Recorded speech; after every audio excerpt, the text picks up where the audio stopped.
आपण ऐकत आहात जगद्गुरु तत्वदर्शी संत रामपालजी महाराज यांच्याद्वारे लिखित पुस्तक जगण्याचा मार्ग। विषय परब्रह्म याच्या 7 संख ब्रह्मांडांची स्थापना। कबीर परमेश्वर म्हणजे कबीर देव यांनी पुढे सांगितले आहे की परब्रह्म म्हणजे अक्षर पुरुष याने कार्यात चूक केली, तो मानसरोवरामध्ये झोपला। तसेच जेव्हा परमेश्वर म्हणजे मी अर्थात कबीर साहेबांनी त्या सरोवरामध्ये अंडे सोडले, तेव्हा अक्षर पुरुष म्हणजे परब्रह्मने त्या अंड्याकडे क्रोधाने बघितले। या दोन्ही अपराधांमुळे त्यालाही 7 संख ब्रह्मांडांसह सतलोकातून बाहेर निष्कासित केले। आणखी कारण म्हणजे अक्षर पुरुष म्हणजे परब्रह्म आपला सोबती ब्रह्म म्हणजे क्षर पुरुष पासून वेगळा झाल्यामुळे व्याकुळ होऊन परमपिता कबीर देव म्हणजे कबीर परमेश्वर यांना विसरला आणि केवळ ब्रह्म याच्या आठवणीत गुंतला। तसेच त्याला असेही वाटले की क्षर पुरुष तर म्हणजे ब्रह्म तिकडे आनंदात राहत असणार, तो स्वतंत्र राज्य करेल आणि मीच पाठीमागे राहिलो। तसेच परब्रह्म सोबत जे 7 संख ब्रह्मांडांमध्ये अन्य काही आत्मे जन्म मृत्यूचा कर्मदंड भोगत आहेत, त्या हंस आत्मा यांच्या विरहाच्या आठवणीमध्ये हरपले। जे ब्रह्म म्हणजे काल बरोबर 21 ब्रह्मांडांमध्ये फसलेले आहेत आणि पूर्ण परमात्मा सुखदायी कबीर देव यांचे विस्मरण झाले आहे। परमेश्वर कबीर देव यांनी वारंवार समजावून सांगूनही त्याच्याबद्दलची त्यांची आस्था कमी झाली नाही। परब्रह्म म्हणजे अक्षर पुरुष याने विचार केला की मी देखील स्वतंत्र स्थान प्राप्त करणेच योग्य होईल। असा विचार करून राज्य प्राप्तीच्या इच्छेने सारनाम जप सुरू केला। अशा प्रकारे अन्य आत्मा यांनी जे परब्रह्मच्या 7 संख ब्रह्मांडांमध्ये फसलेले आहेत, विचार केला की जे आत्मे ब्रह्म सोबत गेले आहेत ते तेथे मौज मजा करणार आणि आपण मात्र मागे राहिलो। परब्रह्मच्या मनाची अशी धारणा झाली की क्षर पुरुष स्वतंत्र होऊन अत्यंत सुखी असेल। हा विचार करून त्याने अंतरात्म्यातून भिन्न स्थान प्राप्त करण्याचे ठरवले। परब्रह्म म्हणजे अक्षर पुरुष याने हठयोग केला नाही, परंतु स्वतंत्र राज्य प्राप्तीसाठी सहज ध्यान योग विशेष तळमळतेने करू लागला। स्वतंत्र स्थान प्राप्त करण्यासाठी तो वेड्यासारखा भटकू लागला।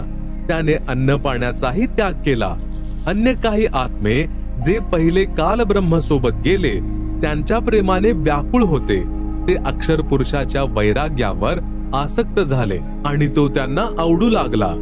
पूर्ण प्रभू कबीर साहेब यांनी विचारल्यानंतर परब्रह्मने स्वतंत्र स्थानाची मागणी केली। तसेच काही हंस आत्मा यांनाही आपल्या बरोबर नेण्याची इच्छा व्यक्त केली। तेव्हा ज्या आत्म्यांची तुझ्या बरोबर स्व इच्छेने जाण्याची इच्छा असेल त्यांना पाठवून देतो, असे कबीरदेव यांनी सांगितले। पूर्ण प्रभू यांनी विचारले की कोण हंसात्मा परब्रह्म सोबत जाऊ इच्छितात, त्यांनी आपली सहमती व्यक्त करावी। बऱ्याच कालावधीनंतर एका हंसाने स्वीकृती दिली। नंतर एकमेकांचे पाहून त्या सर्वच आत्म्यांनी देखील सहमती व्यक्त केली। सर्वप्रथम स्वीकृती देणाऱ्या हंस आत्म्याला परमात्मा यांनी स्त्री रूप दिले आणि तिचे नाव ईश्वरी माया म्हणजे प्रकृती सुरती असे ठेवले। बाकीच्या आत्म्यांना त्या ईश्वरी मायेमध्ये प्रवेशित केले आणि अचिंतद्वारे अक्षर पुरुष म्हणजे परब्रह्म याच्याकडे पाठविले। पतिव्रता पदापासून निष्ठा ढळल्याची त्यांना शिक्षा मिळाली।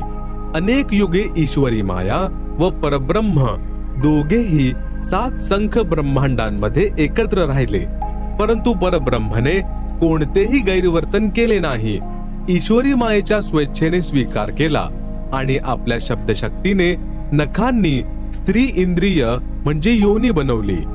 ईश्वरी देवीच्या सहमतीने संतान उत्पत्ती केली। यामुळेच परब्रह्मच्या लोकातील म्हणजे 7 संख ब्रह्मांडातील प्राण्यांना तप्तशिलेवरील भयंकर कष्ट नाहीत। तसेच तेथे पशु पक्षी देखील ब्रह्मलोकातील देवांपेक्षा अधिक चारित्र्य संपन्न आहेत। आयुष्य देखील प्रदीर्घ आहे, परंतु जन्म मृत्यू कर्माधारावर कर्मदंड आणि परिश्रम करूनच उदरपूर्ती होते। स्वर्ग आणि नरकही असेच बनलेले आहेत। परब्रह्म म्हणजे अक्षर पुरुष, याला 7 संख ब्रह्मांडे त्याच्या इच्छारूपी भक्ती ध्यान अर्थात सहज समाधी विधीद्वारे मिळवलेल्या कमाईचे प्रतिफल म्हणून प्रदान केलेली आहेत आणि सतलोकापेक्षा भिन्न स्थानावर गोलाकार परिघामध्ये कबीरदेव यांनी बंदिस्त करून 7 संख ब्रह्मांडांसह अक्षर ब्रह्म व ईश्वरी माया यांना सतलोकातून निष्कासित केले। पूर्ण ब्रह्म म्हणजे सत्पुरुष, असंख्य ब्रह्मांडे जे सतलोक इत्यादींमध्ये आहेत, ब्रह्मची 21 ब्रह्मांडे तसेच परब्रह्मची 7 संख ब्रह्मांडे या सर्वांचे प्रभू म्हणजे मालक आहेत, अर्थात परमेश्वर कबीरदेव कुळाचे मालक आहेत। श्री ब्रह्माजी, श्री विष्णूजी आणि श्री शिवजी यांच्याकडे 4 भुजा म्हणजे हात आणि 16 कला आहेत, तर प्रकृती देवी म्हणजे दुर्गाकडे 8 भुजा म्हणजे हात आणि 64 कला आहेत। ब्रह्म म्हणजे क्षर पुरुष, याच्या 1000 भुजा म्हणजे हात आणि 1000 कला आहेत, तसेच तो 21 ब्रह्मांडांचा प्रभू आहे। परब्रह्म म्हणजे अक्षर पुरुष, याच्या 10,000 भुजा म्हणजे हात आणि 10,000 कला आहेत, तसेच तो 7 संख ब्रह्मांडांचा प्रभू आहे। पूर्ण ब्रह्म म्हणजे परम अक्षर पुरुष अर्थात सत्पुरुष, यांच्याकडे असंख्य भुजा व असंख्य कला आहेत आणि ते ब्रह्मची 21 ब्रह्मांडे, परब्रह्मची 7 संख ब्रह्मांडे यांच्यासह असंख्य ब्रह्मांडांचे प्रभू म्हणजे स्वामी आहेत। प्रत्येक प्रभू आपल्या सर्व भुजा एकत्र करून म्हणजे गुप्त ठेवून केवळ 2 भुजा देखील ठेवू शकतात किंवा जेव्हा वाटेल तेव्हा सर्व भुजा प्रकट करू शकतात। पूर्ण परमात्मा परब्रह्म याच्या प्रत्येक ब्रह्मांडामध्ये वेगळे स्थान निर्माण करून अन्य रूपामध्ये गुप्त वास्तव्य करतात। असे समजा जसा एक फिरता कॅमेरा बाहेर लावला आणि टीव्ही म्हणजे टेलिव्हिजन आत ठेवल्यावर बाहेरचे सर्व दृश्य टीव्हीवर दिसते, तसेच दुसरा टीव्ही बाहेर ठेवला आणि आतमध्ये कॅमेरा स्थिर करून ठेवल्यावर टीव्हीवर केवळ आत चाललेल्या घडामोडीच दिसतात, जेणेकरून सर्व कर्मचारी खबरदारी घेत असतात। अशा प्रकारे पूर्ण परमात्मा यांनी आपल्या सतलोकात विराजमान होऊन सर्वांना नियंत्रित केले आहे। तसेच प्रत्येक ब्रह्मांडामध्ये देखील सद्गुरु कबीरदेव विद्यमान राहतात। जसा सूर्य दूर असूनही आपला प्रभाव अन्य लोकांवर पाडत असतो,